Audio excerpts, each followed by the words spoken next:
नमस्कार दोस्तों। उज्जवल जी हमारे साथ शाम को जुड़ चुके हैं। उज्जवल जी, आपका बहुत बहुत स्वागत है। बहुत बहुत शुक्रिया रवि जी। आपके चैनल पर मुझे शाम के वक्त लाइव आना हमेशा अच्छा लगता है।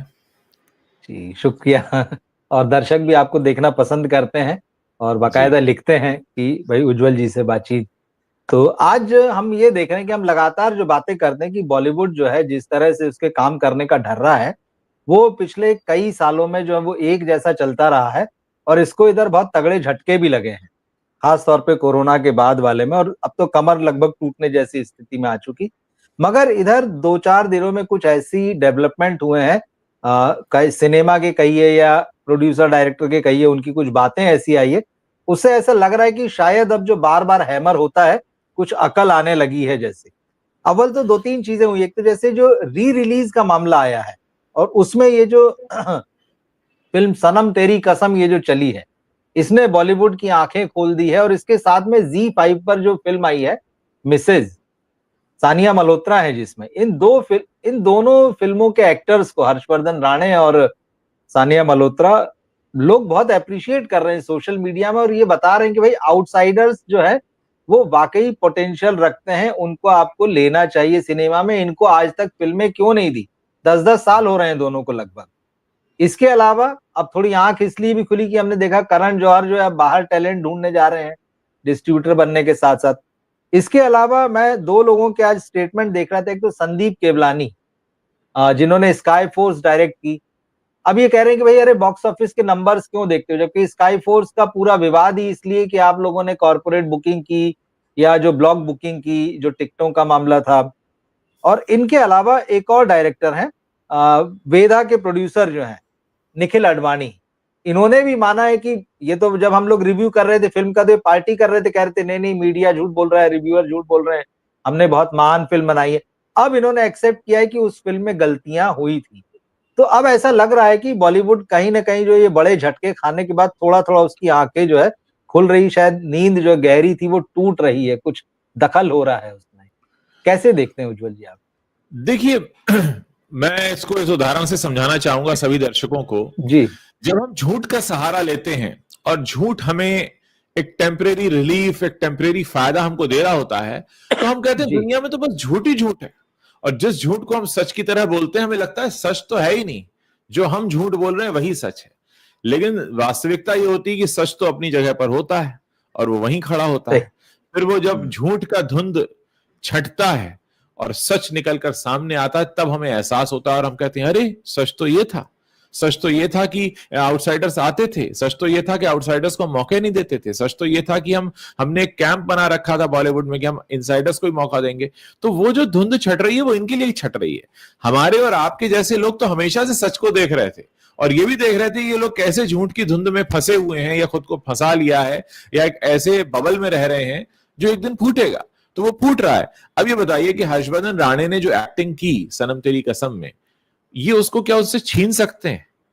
ठीक है, हम ये कह सकते हैं कि 10 साल पहले उन्हें वो ड्यू क्रेडिट मिला होता, क्योंकि फिल्म इंडस्ट्री में युवा चेहरों की पहचान और खासकर मतलब जितना आप कम उम्र होते हैं उतना आप ज्यादा लंबा काम भी कर सकते हैं। जाहिर है हर चीज की एक समय की कीमत तो होती है। तो इतना तो आपने कर दिया कि हर्षवर्धन राणे को आपने इतना ऊपर नहीं उठने दिया। यही ड्यू क्रेडिट जो उनको मिल जाता उस वक्त तो एक लंबी पारी और खेलते वो। लेकिन कहीं ना कहीं इसमें उनकी बेईमानी भी सामने आ गई। दूसरा, जैसे सानिया मल्होत्रा वाला जिक्र है, जी हाँ बिल्कुल ऐसे कलाकार हैं, लेकिन क्या है, अब उनकी तारीफ में कोई कहने वाला नहीं है। हमने महाभारत में वो किस्सा तो सुना ही है कि अर्जुन जब तीर चलाते थे तो द्रोणाचार्य कहते थे कि वाह क्या तीर है, क्या तीर चलाया है, जो तारीफ करते थे। तो ये जो बहुत सारे गुरु घंटाल मिल जाते हैं बॉलीवुड में एक दूसरे की तारीफ करने के लिए, एक दूसरे की पीठ खुजाने के लिए, एक दूसरे की बार बार तारीफ करने के लिए। मैंने तो कई मौकों पे देखा कि अमिताभ बच्चन साहब जो हैं वो फ्लॉप फिल्मों के भी हीरो हीरोइन अगर उनके होते हैं कोई, तो उनको वो गुलदस्ता बिल्कुल। भेजते हैं। और कई बार ये होता है कि यार पिक्चर तो इतनी बकवास थी, ना लोगों को पसंद आई ना किसी को पसंद आई, पर बच्चन साहब ने गुलदस्ता भेज दिया।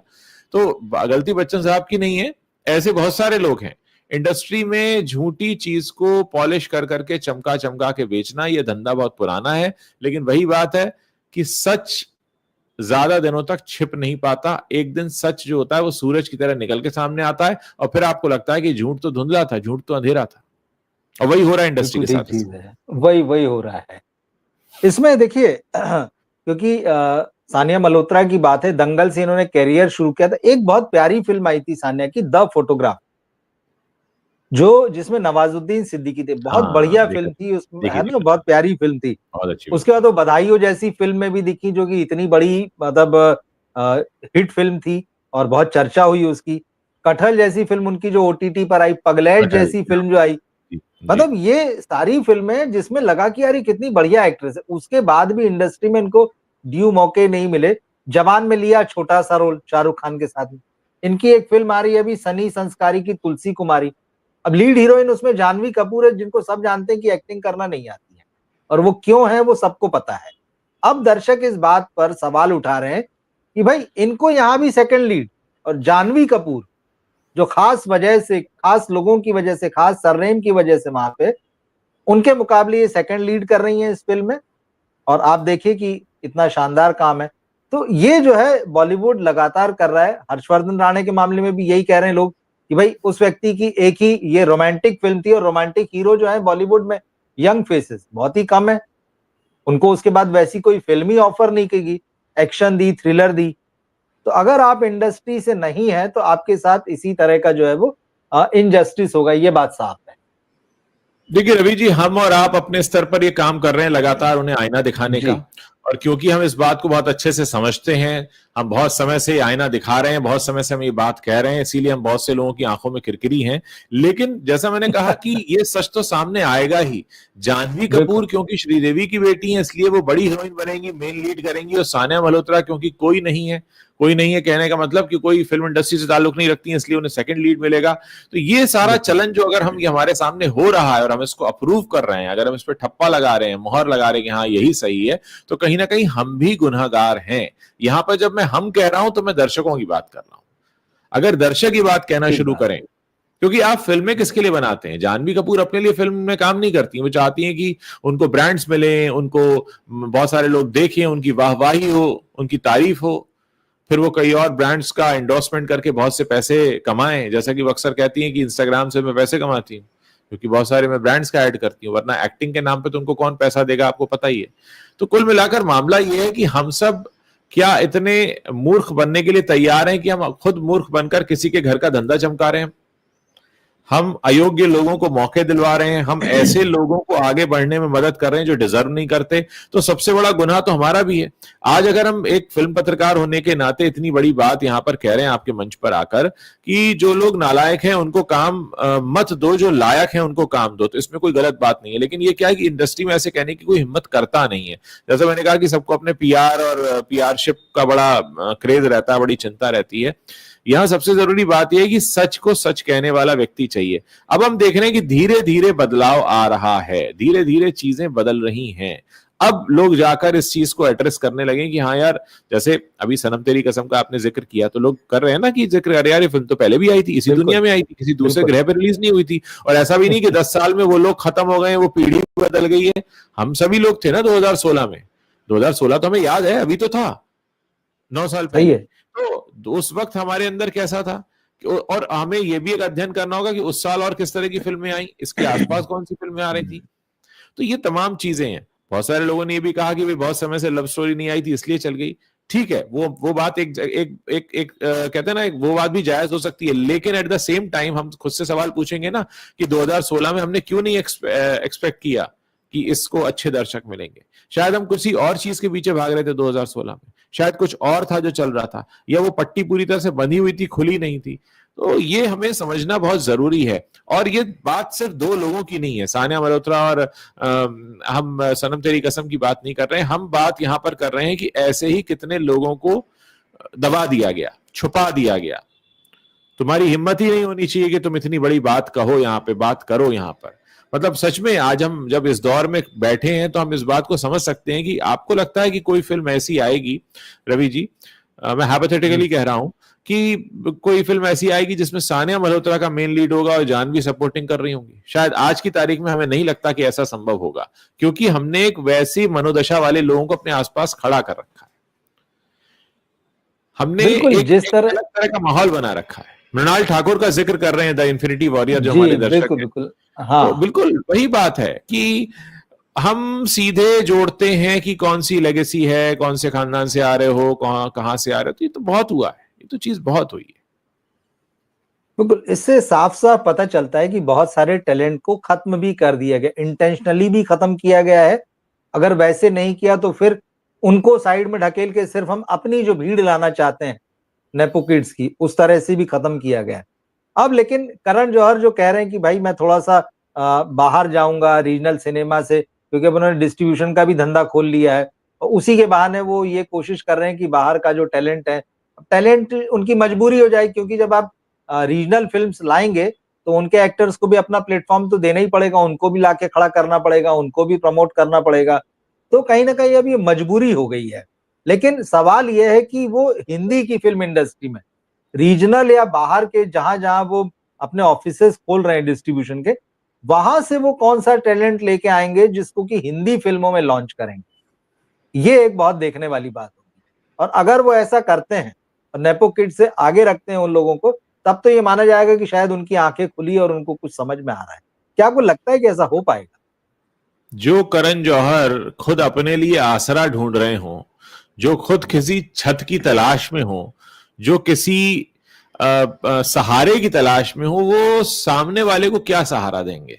अब अगर कोई ये उम्मीद कर रहा है करण जौहर से किसी को सहारा मिल सकता है, तो मुझे लगेगा कि ये सोचना ही अपने आप में एक इस बात को जन्म देता है कि हमें सोच पर विचार करने की जरूरत है कि हम ऐसी सोच कैसे रख सकते हैं। करण जौहर ने इतने समय तक फिल्म इंडस्ट्री में काम करके जानते हैं क्या किया है? दो काम किए हैं। एक काम तो यह किया है कि उन्होंने नेपो किड्स को लॉन्च किया है, और दूसरा काम यह किया है कि अपनी ही कंपनी के आधे हिस्से को बेच दिया है। अब आप सोच लीजिए उन्होंने क्या किया है। उन्होंने सिवाय अपने पांव पर कुल्हाड़ी मारने के कुछ नहीं किया है। ये इतनी कड़वी बात है कि करण जौहर से कोई कहेगा नहीं। जब करण जौहर शाहरुख खान के साथ काम कर रहे थे, वो एक अलग कंफर्ट जोन था, वो एक अलग दौर था, उस वक्त एक अलग तरह का सिनेमा हो रहा था, अलग बजट की फिल्में बन रही थी। और उसके बाद जब करण जौहर खड़े रहते हैं शाहरुख खान की तरफ देखते हुए, उस वक्त शाहरुख खान रेड चिलीज को आगे बढ़ा रहे थे, आर्यन की लॉन्चिंग में तैयारी में थे, सुहाना की लॉन्चिंग की तैयारी में थे, और यही उनके पुराने मित्र सखा जो भी कहें इनको, वो कहीं बाहर जाकर अपनी कंपनी की हिस्सेदारी बेच रहे थे। ये बहुत कुछ बताता है। इस घटना को कोई इस तरीके से लेगा नहीं, इस तरीके से लोगों ने देखा ही नहीं होगा। ये इंडस्ट्री जो बहुत ऊपरी तौर पर दोस्ती दोस्ती दोस्ती दिखाती है, वो कितनी दोस्ती है ये हमें आपको पता ही है, हमने देखा ही है कि यहाँ क्या चीजें होती हैं। तो करण जौहर अभी खुद सहारे की तलाश में है, खुद उनको छत चाहिए। करण जौहर की स्थिति इस समय अच्छी नहीं कही जा सकती। अगर अच्छी स्थिति होती तो उन्होंने ये ना किया होता जो उन्होंने कुछ महीने पहले अपनी कंपनी का आधा हिस्सा बेचा है। जाहिर है ये बात बताती है कि उन्होंने बहुत से गलत फैसले लिए, वो किसी रॉ में बहते रहे। अब उन्हें एहसास हो भी गया, तो अब इतना तो नहीं है ना कि कैमरे के सामने आकर कहेंगे कि मैं अब नेपो किड को लॉन्च नहीं करूंगा, मैं ये नहीं करूंगा। हालांकि वो इब्राहिम अली खान को लेकर फिर से आ गए हैं। तो लेकिन मुझे नहीं लगता कि करण जौहर किसी का भला कर सकते हैं। अब आपने कहा कि उन्होंने दो चीजें की है, नेपो किड्स को लॉन्च किया और अपनी कंपनी का आधा हिस्सा बेचा है। मैं इसमें एक और चीज जोड़ना चाहूंगा, जो तीसरी चीज भी उन्होंने की है, मीडिया के लोगों को किस तरह खरीदा जाए, मीडिया में किस तरह से वो 4 स्टार और 5 स्टार की रेटिंग खरीदी जाए और मंच पर कह भी दिया जाए। एक तो होता है कि हमने कर दिया और चुप रह जाओ भाई, पर उसको कह भी दिया जाए एकदम सीना ठोक के, कह रहे हम तो ये कर लेते हैं। मतलब दर्शकों की हमें कोई परवाह नहीं है, दर्शक कुछ भी कहते रहे, हमने तो कह दिया भाई, हमने बाजार में डाल दिया कि हमारी फिल्म को जो है 5 स्टार मिले हैं। और इसी करण जौहर और इन्हीं के साथ वालों की एक रेस ये भी रही है, अच्छे रिव्यू खरीदने के साथ साथ बॉक्स ऑफिस के आंकड़े भी जो हैं उनको प्रभावित करना। मैं रिव्यू वाले मामले पे आऊंगा। जैसे मैंने निखिल आडवाणी का जिक्र किया, उनका एक इंटरव्यू जो है आज खबरों में चल रहा है, वो कह रहे हैं कि वेदा जो फिल्म थी जॉन अब्राहम की, उसमें बोले हमने, अब उन्हें गलती का एहसास हो रहा है कि यार उस फिल्म में हमने बहुत गड़बड़ किया, जो उसको रियलिस्टिक से ज्यादा एंटरटेनमेंट वाले सेक्शन में आगे बढ़ाने की कोशिश की। क्योंकि ये दलित आदिवासी लड़की की कहानी थी, किस तरह से गांव में होता है दलित परिवारों को दबा के रखना, बॉक्सिंग को भी इसमें जोड़ दिया था। ये बहुत हार्ड हिटिंग और रियल सब्जेक्ट था। लेकिन उन्होंने जिस तरह से इसमें ग्लैमर का तड़का लगाने की कोशिश की या कहानी को एंटरटेनिंग बनाने के लिए पूरा बॉलीवुड स्टाइल में बनाया, अब उनको लग रहा है कि यार मुझसे ये गलती हो गई।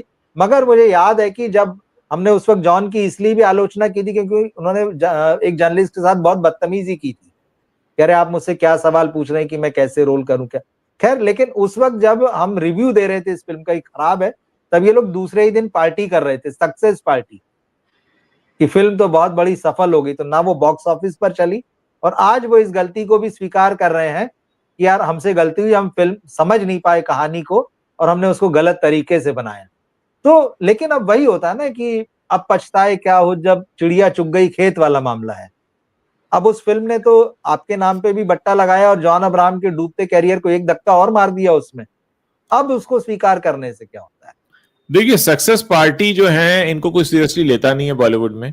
मैं आपकी बात का जवाब दूं उससे पहले मैं आपको बताऊंगा कि सक्सेस पार्टी आपने कहा तो आज ही के अखबार में मेरी नजर पड़ी कि साहब एक सक्सेस पार्टी और हुई है। तो और सक्सेस जी पार्टी हुई है द रोशंस की। तो मैंने कहा भाई द बिल्कुल। रोशंस जो नेटफ्लिक्स पर आई थी उसकी भी सक्सेस पार्टी हो रही है आजकल। मतलब नेटफ्लिक्स वाले ही उनको फोन करके बता रहे होंगे सर आपकी पिक्चर बहुत देखी जा रही है। मतलब उसमें ट्रांसपेरेंसी तो कुछ है बिल्कुल नहीं, कोई पता नहीं कर सकता नेटफ्लिक्स के अंदर झांक के कि कोई खोद के निकाल लेगी कितना लोगों ने देखा। तो सक्सेस पार्टी तो एक मतलब एक टोटल मतलब आप समझिए कि एकदम झूठ चीज होती है जिसको हम कभी सच, कितना सच है कहां सच है वो कुछ पता नहीं कर सकते। अब रही बात गलती का एहसास करने की, देखिए बॉलीवुड में एक वक्त था जब लोग पैशन के लिए सिनेमा बनाते थे, आज पैसों के लिए बनाते हैं। पैशन जो है वो पैसों में बदल गया है और यही कारण है कि अगर कोई पिक्चर पैसा कमा ले तो ये कहते हैं अच्छी थी, पैसा नहीं कमाए तो कहते हैं अच्छी नहीं थी। आज ये इस फर्क को समझना भूल चुके हैं कि फिल्म के अच्छे होने का पैमाना पैसा भी हो सकता है पर पैसा ही नहीं हो सकता है। पैसा भी तो हो सकता है पर पैसा ही नहीं हो सकता है। बहुत सी अच्छी फिल्में हैं जो नहीं चलती, लेकिन न चलने की वजह से उन्हें खराब फिल्म नहीं कहते हम कि अरे बहुत बेकार फिल्म थी, ये कह सकते हैं लोगों को समझ में नहीं आई, लोग उसे एक्सेप्ट नहीं कर पाए या लोग अब इसके लिए तैयार नहीं थे। वही चीज विक्रम वेदा के बारे में है। जाहिर है जब फिल्म आई थी हम इसका रिव्यू कर रहे थे उस वक्त तो ये बिल्कुल भी उसकी उस चीज को एक्सेप्ट नहीं करते कि क्या कमियां हैं।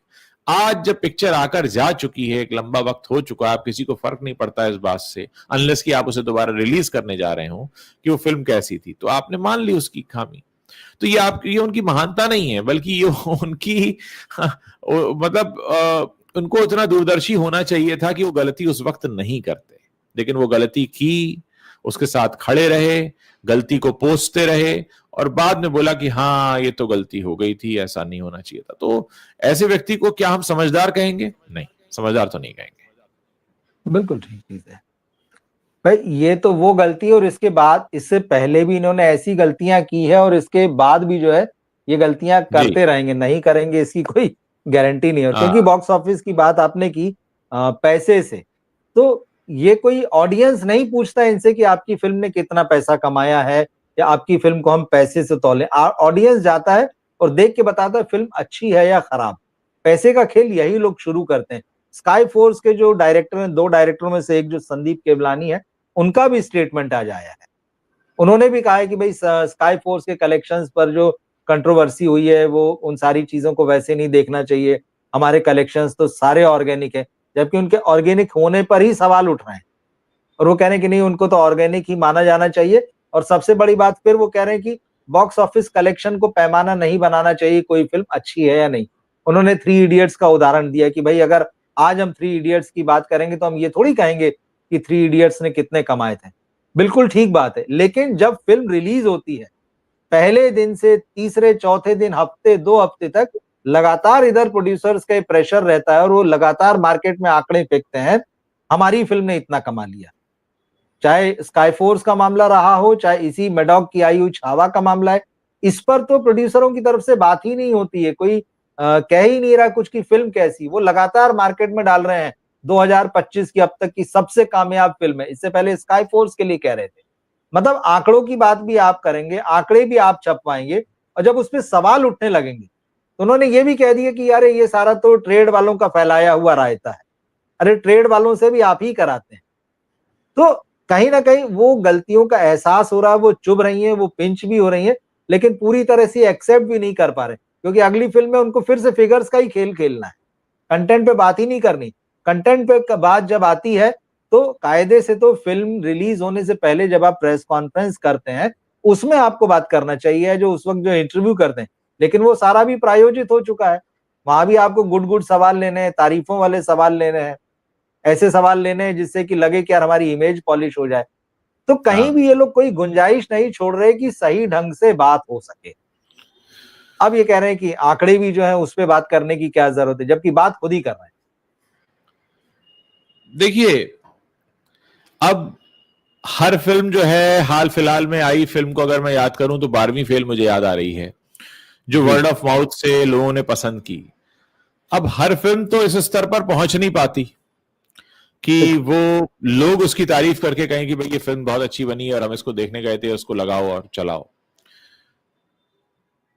अब क्योंकि ये शो बिजनेस में है, और शो बिजनेस एक ऐसी दुनिया है जहां पर जब तक आप किसी चीज को चमकाएंगे नहीं, तब तक वो अच्छी नहीं मानी जाती। उसको चमकाना बहुत जरूरी है। अब चाहे पब्लिक चमका रही हो, ये खुद चमकाएं, शाइन तो मारनी है।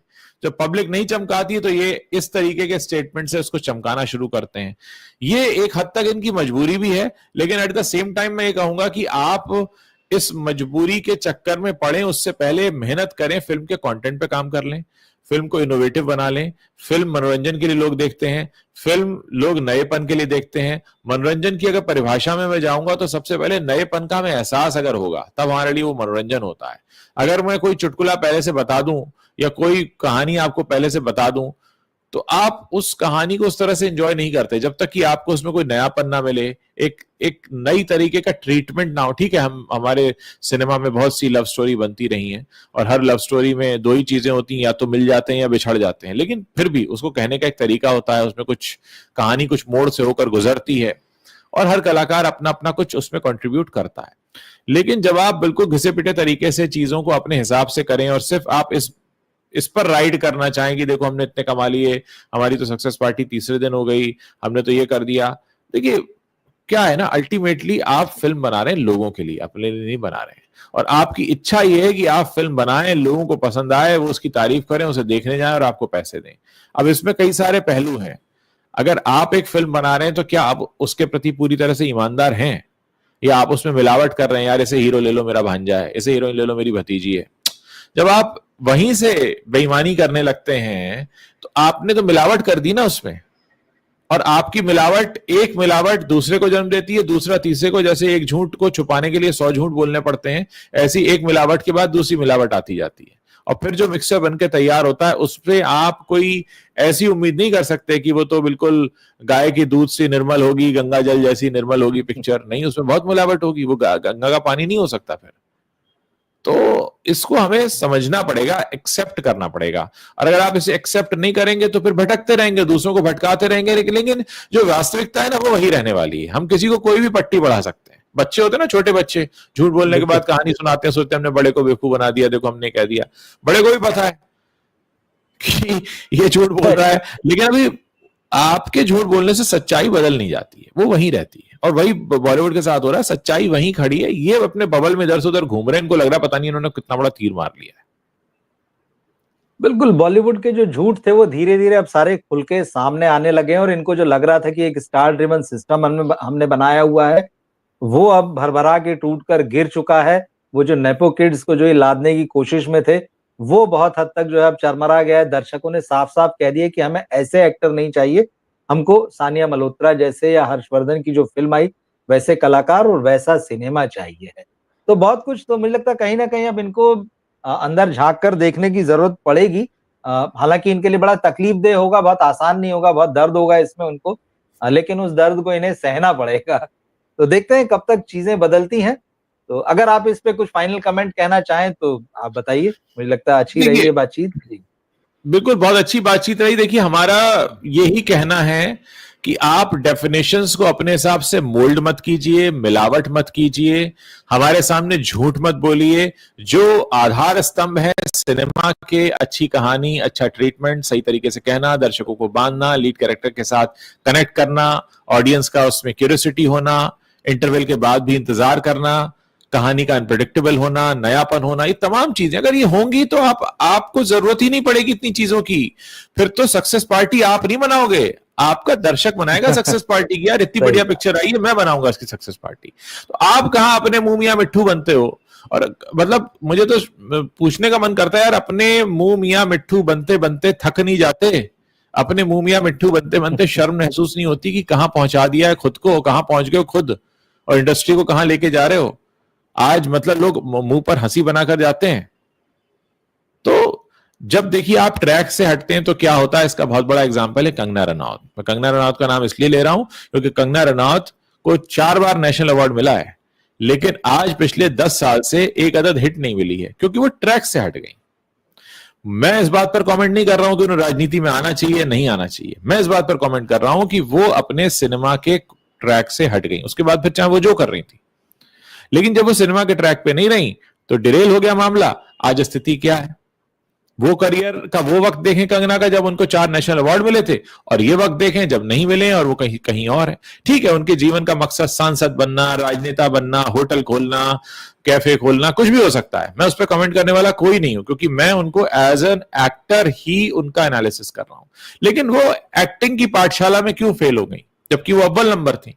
लेकिन एक्टिंग की पाठशाला में वो लगातार उनका मामला गड़बड़ हुआ है। हालांकि मुझे उनकी हालिया रिलीज फिल्म इमरजेंसी अच्छी लगी थी, लेकिन देखिए वो बहुत अलग अलग कारणों से पिक्चर नहीं चल पाई, उसके लिए कुछ उनके राजनीतिक कारण भी जिम्मेदार हैं। लेकिन कुल मिलाकर अगर एक लाइन में कहना हो तो ये कि जब भी आप ट्रैक से हटेंगे, डिरेल होंगे, तो आपका हश्र ये हो जाता है, फिर आप परिभाषाएं बदलते हो, फिर आप लोगों के बीच अपने नए मानक पेश करते हो, और आप किसी तरह से अपना मुंह साफ करने का काम करते हो, जिसका नतीजा कुछ नहीं निकलता, जीरो निकलता है।